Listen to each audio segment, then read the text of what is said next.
રૂપિયાની સાથે તો શરૂઆતી કારોબારમાં ડોલર સામે રૂપિયો 5 પૈસા જેટલો મજબૂત થઈને 89.98 પ્રતિ ડોલરની સામે 89.93 પ્રતિ ડોલરની પાસે પહોંચ્યો. જોકે ત્યારબાદ જો હવે આપણે અત્યારે કારોબાર પર નજર કરી લઈએ તો 89.96ની આસપાસ એટલે લગભગ એ જ સ્તરોની આસપાસ કામકાજ થતું જોવા મળી રહ્યું છે અને ડોલર ઇન્ડેક્સ 98ના સ્તરોની આસપાસ કામકાજ કરી રહ્યો છે. વધારે ચર્ચા કરીશું એલકેપી સિક્યોરિટીઝના જતીન ત્રિવેદી આપણી સાથે જોડાઈ ગયા છે. જતીનજી, સ્વાગત છે આપનું સીએનબીસી બજાર પર. Good morning. અને રૂપિયો આજે આપણને થોડી એવી મજબૂતી બતાવી રહ્યો છે, પણ મોટે ભાગે આપણે જેને કહીએ કે ફ્લેટ જેવું કામકાજ અહીંયા આગળથી થઈ રહ્યું છે. કઈ રીતે તમે અહીંયાથી રૂપિયાની ચાલ જોઈ રહ્યા છો અને ડોલર ઇન્ડેક્સ છે એ 98ની નીચે પણ 98ની એકદમ આસપાસ, તો હવે આપણે આગળ કરન્સીની ચાલ કેવી લાગી રહી છે? આના જે હિસાબથી માર્કેટનું રિએક્શન છે, વીકનેસ જે કરન્સીના અંદર ચાલી રહી છે છેલ્લા 4-5 દિવસથી પાછી વધી રહી છે. આઈ મીન એક બેઝ રેઝિસ્ટન્સ પાછો બનતો દેખાઈ રહ્યો છે કે 89ના સ્તર પાસે એક રેઝિસ્ટન્સ ફોર્મેશન છે. મેજર રેઝિસ્ટન્સ બની ગયું છે 89ના લેવલ્સ પાસે. હવે જે હિસાબથી ડોલર ઇન્ડેક્સનું વીકનેસ હજી પણ કન્ટિન્યુડ છે. રૂપિયાને જે છે એ સપોર્ટ જે છે એ નથી મળી રહ્યો, કેમ કે મોનેટરીલી જોવા જઈએ તો ઇન્ફ્લોઝ જે છે એ નથી વધી રહ્યા. ફોરેન ઇન્ફ્લોઝ જે છે એ વધી નથી રહ્યા અને સાથે સાથે કોમોડિટી પ્રાઇસીસ જે આટલા હાઈલી એસ્કેલેટેડ છે એના કારણથી આ જે છે ક્યાંય ને ક્યાંય થોડી અનિશ્ચિતતા બની છે. અને રૂપિયાને અહીંયાથી કોઈ સપોર્ટ મળી જાય એવા કોઈ માઇક્રો લેવલ પર કોઈ એવા ચેન્જીસ પણ નથી થઈ રહ્યા. ફોર એક્ઝામ્પલ યુએસ સાથે કોઈ ટ્રેડ ડીલની પોઝિટિવ ઇમ્પેક્ટ કે પછી ઇન્ફ્લોઝ જે છે એફઆઈએસના વધતા. સો આ બધી વસ્તુઓ એક ચેન ઓફ રિએક્શન આગળ ચાલતા મળી શકે છે જોવા માટે, જે હોપ્સ છે. બટ એઝ ઓફ નાઉ નથી, એટલે રૂપિયો જે છે અહીંયાથી નબળો છે. લેવલ વાઇઝ જે રીતે મેં કીધું 89ના પાસે એક મેજર રેઝિસ્ટન્સ બનેલો છે રૂપિયાનો, અને સપોર્ટ જે છે ક્યાંય ને ક્યાંય 90-20 90-40 પાસે ઇમિડિયેટ બેસિસ પર અને 90-75 90-80 પાસે નેક્સ્ટ લેવલ ઓફ સપોર્ટ રહેશે. સો થોડું વીકનેસ આ સાથે જ અહીંયાથી કારોબાર થઈ શકે છે જ્યાં સુધી કોઈ નવા ડેવલપમેન્ટ બહાર નથી આવતા. ઓકે, થોડો વીકનેસ તરફ જ રૂપિયો અહીંયા આગળથી આપણને રહેતો જોવા મળી શકે છે, કારણ કે રૂપિયા પર અસર કરતા પરિબળો જે છે એ જેમના તેમ છે. અહીંયાથી આપણને કોઈ પોઝિટિવ ન્યૂઝ મળતા નથી દેખાઈ રહ્યા. તો આપણે અહીંયા આગળથી કરન્સીની ચાલની રૂપિયાની ખાસ કરીને માફ કરશો વાત કરી છે. વાત કરી લઈએ સોનાની. સોનામાં ગઈકાલના મોટા ઘટાડા બાદ આજે ફરી નીચલા સ્તરેથી રિકવરી આવતી જોવા મળી અને જ્યાં કોમેક્સ ઉપર ભાવ આશરે 0.5% વધારે વધીને $4,360 પાર પહોંચ્યા અને સ્થાનિક બજારની વાત કરીએ તો 1,35,998, એટલે હવે આપણે 1,36,000ની બિલકુલ નજીક કામકાજ કરી રહ્યા છે. ઉલ્લેખનીય છે કે ગઈકાલે સોનાની કિંમતોમાં ઉપલા સ્તરેથી નફા વસૂલી આવતી જોવા મળી હતી.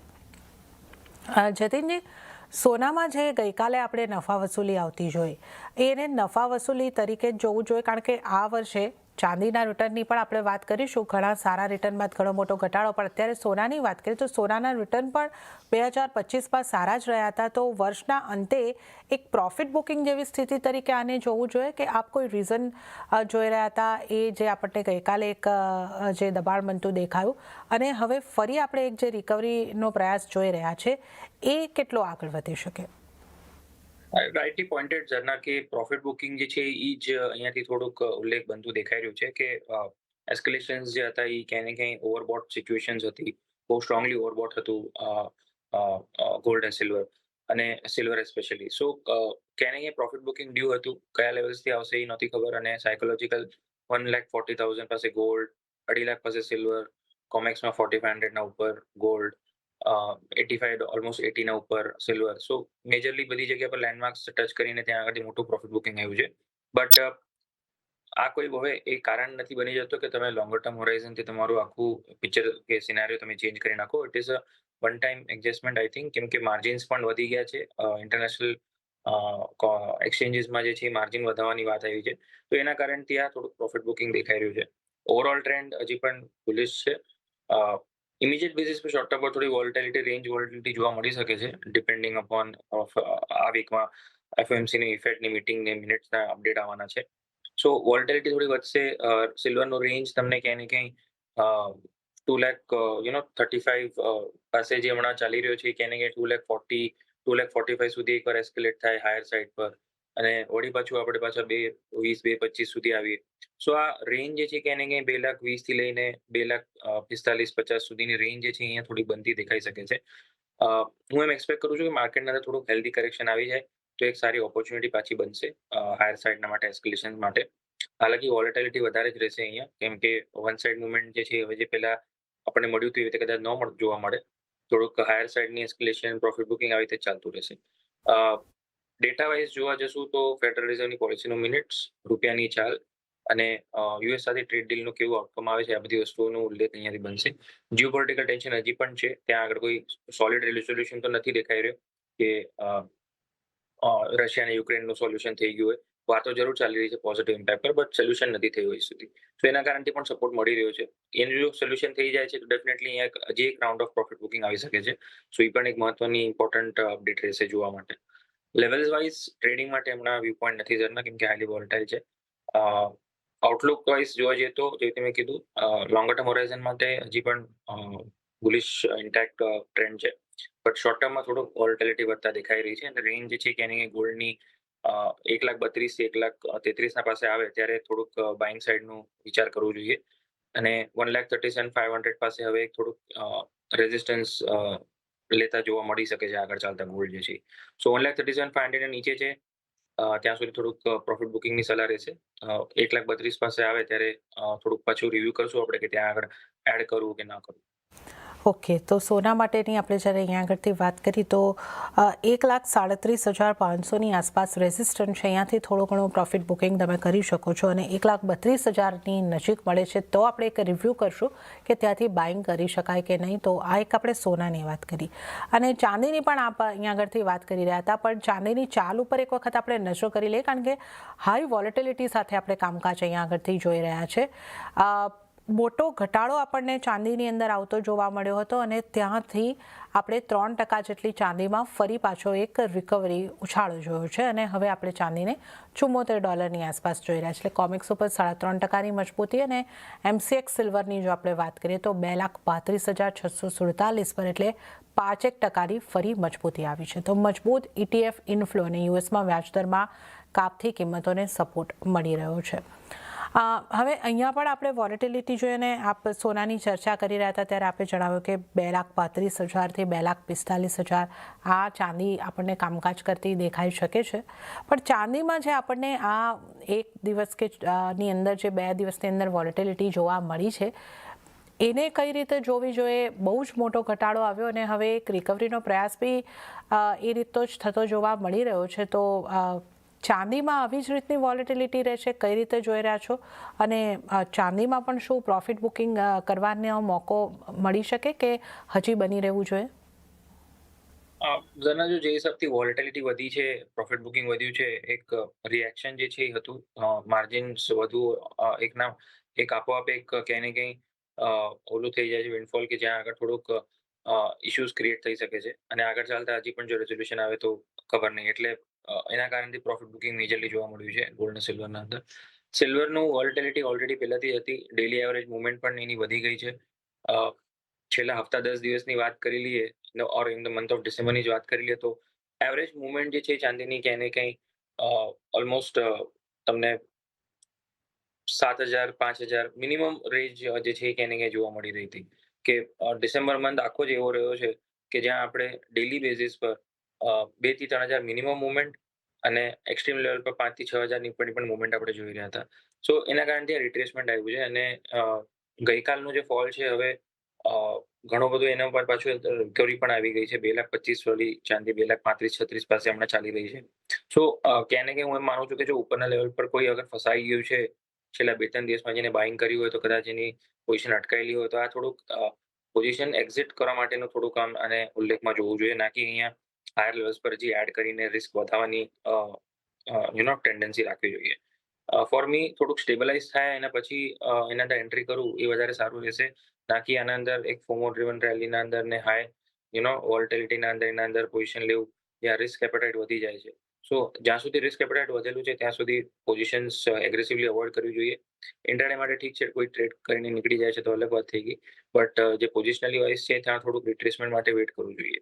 જે લેવલ્સ હું ધ્યાનમાં રાખીને ચાલી રહ્યો છું એ જે 2,20,000 2,25,000 મેં જે કીધું ત્યાં આગળ એના વચ્ચે ક્યાંક મળે છે તો પાછું એક બાઉન્સ મળે ત્યારે એના અંદર પાર્ટિસિપેટ કરી શકાય છે. હાયર સાઇડ પર 245 જે તમે કીધું એક બેઝ રેઝિસ્ટન્સ ફોર્મેશન બની શકે છે ચાંદીના અંદર, અને કોમેક્સમાં પણ જોવા જઈએ તો $77-78 એક ક્યાં ને ક્યાં બેઝ રેઝિસ્ટન્સ બનતો દેખાઈ રહ્યો છે. સો ગોલ્ડ અને સિલ્વર હમણાં ફિલહાલ તો અવોઇડ છે મારા તરફથી ટ્રેડિંગ બેટ્સના હિસાબે, કેમ કે બહુ હાઈ રિસ્કી થઈ જાય છે અહીંયા, અને લોઅર લેવલ્સ પર જ્યારે થોડુંક સ્ટેબલાઇઝ થતું દેખાશે ત્યારે એના અંદર આપણે રિવ્યૂ કરશું કે બાઇંગ સેલિંગનું શું ઓપોર્ચ્યુનિટી બનતી દેખાય છે. ઓકે, તો ગોલ્ડ અને સિલ્વર અત્યારે ટ્રેડિંગ માટે તો અવોઇડ કરીને ચાલવાની સલાહ છે, અને ઇન્વેસ્ટમેન્ટ માટે પણ લાંબા ગાળાના વ્યૂ માટે પણ નવી પોઝિશન બનાવવી હોય તો આ લેવલોથી તો તમે નહીં બનાવો, ઘટાડાની રાહ જુઓ. આ જ એક અહીંયા આગળથી સલાહ બની રહી છે. તો આપણે સોના ચાંદીની આપણે અહીંયા આગળથી વાત કરી છે. આ સાથે હાલ સમય થઈ રહ્યો છે એક નાનકડો બ્રેક લેવાનો. લઈશું બ્રેક, અને બ્રેક બાદ જતીન ત્રિવેદી સાથે વધુ કોમોડિટીઝની ચર્ચામાં આગળ વધીશું.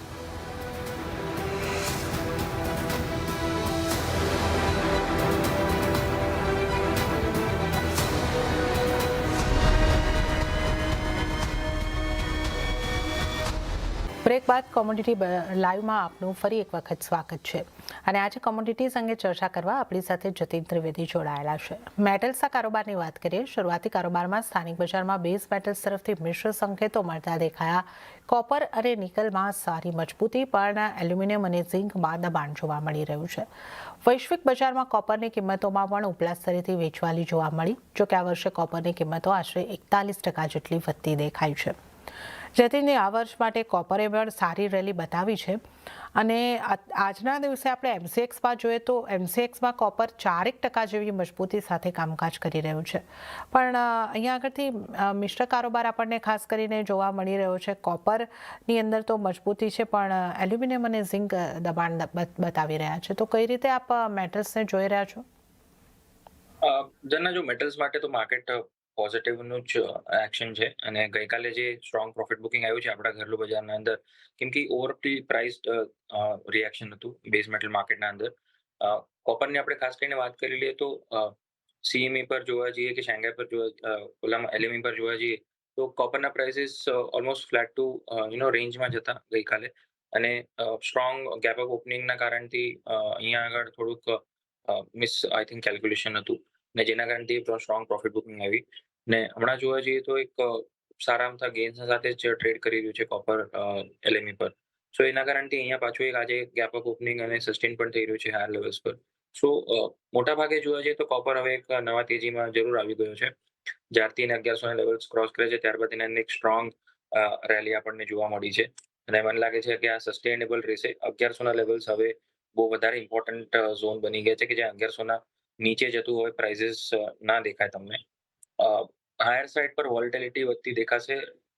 રેન્જ જે છે કે ક્યાંય ને ક્યાંય 1350-1370 હાયર સાઇડ પર, અને 1200 1175 અને 1200 ઝોન્સ જે છે ક્યાંય ને ક્યાંય બહુ ઇમ્પોર્ટન્ટ સપોર્ટના તરીકે કામ કરશે.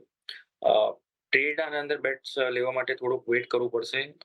1200 અને 1200 નીચેના લેવલ્સ જ્યારે મળે ત્યારે એના અંદર રીએન્ટ્રીનું પોઝિશનિંગ બને છે. 1250 થી લઈને 1200 રેન્જના અંદર વચ્ચે આવે ત્યારે. હું જાન્યુઆરી કોન્ટ્રાક્ટની વાત કરું છું જે રોલિંગ કોન્ટ્રાક્ટમાં આવી ગયો છે હવે. સો વેટ એન્ડ વોચ કરો, થોડુંક અવોઇડ કરજો કોપરના ટ્રેડને, કેમ કે થોડુંક પ્રાઇસ બહુ એક્સટેન્ડેડ દેખાઈ રહ્યું છે અહીંયા. થોડુંક રિટ્રેસ થાય એના પછી એના અંદર બાઇંગની સલાહ રહેશે. બીજા બેઝ મેટલની વાત કરી લઈએ તો મને લાગે છે એલ્યુમિનિયમ અને ઝિંકના અંદર ઓપોર્ચ્યુનિટી સારી છે. ગઈકાલના સારા અમથા કરેક્શન પણ આવી ચૂક્યા છે. સો એલ્યુમિનિયમના પ્રાઇસ તમને જાન્યુઆરી કોન્ટ્રાક્ટ જે છે હમણાં 294 આજુબાજુ ટ્રેડ કરતો દેખાઈ રહ્યો છે. સો એના અંદર પોઝિશન બનાવીને ચાલી શકાય છે. હાયર સાઇડ પર 300-310 ટાર્ગેટ રહેશે પોઝિશનલ ટ્રેડના હિસાબે, અને લોઅર લેવલ્સ પર 285 તમારો સ્ટોપ લોસ રહેવો જોઈએ. એલ્યુમિનિયમના અંદર બાઇંગ સાઇડનો પોઝિશનલ વ્યૂના હિસાબે હું આના અંદર વ્યૂ આપી રહ્યો છું. જે જાન્યુઆરી કોન્ટ્રાક્ટ છે એ 295 પાસે ચાલે છે. 295 થી 290 વચ્ચે બાય કરો, 285 નીચે સ્ટોપ લોસ, અને 300-305 સુધીના તમે ટાર્ગેટ રાખી શકો.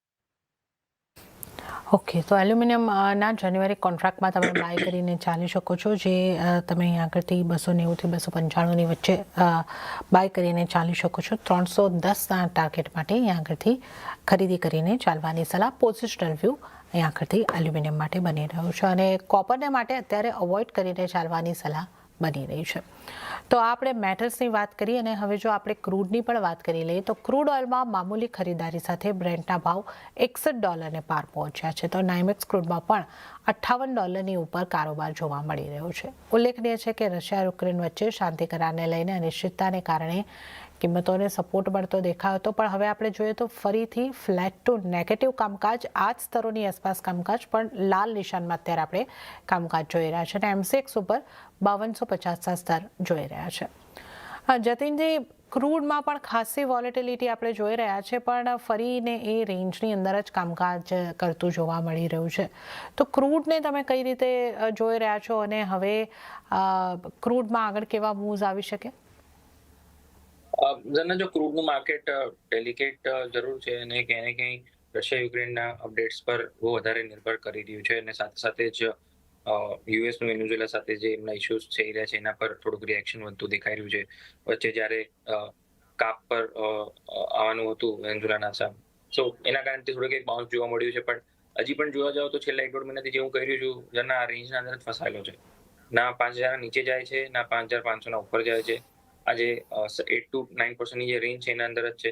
જ્યારે બી નીચેમાં 5,150 5,100 ના આજુબાજુ મળે ત્યારે બાઇંગ કરો, 5,350 5,400 પાસે પ્રોફિટ બુકિંગ કરીને શોર્ટમાં આવી જાઓ. સો આ રેન્જને આવી રીતે જ પ્લે કરતા રહેવું જોઈએ. હમણાં કેમ કે 550 પાસે છે તો અહીંયા કોઈ કોલ નથી બની રહ્યો, બટ 5150 ને 5200 ના રેન્જમાં મળે તો ડેફિનેટલી ત્યાં આગળ બાય કરીને ચાલી શકો છો.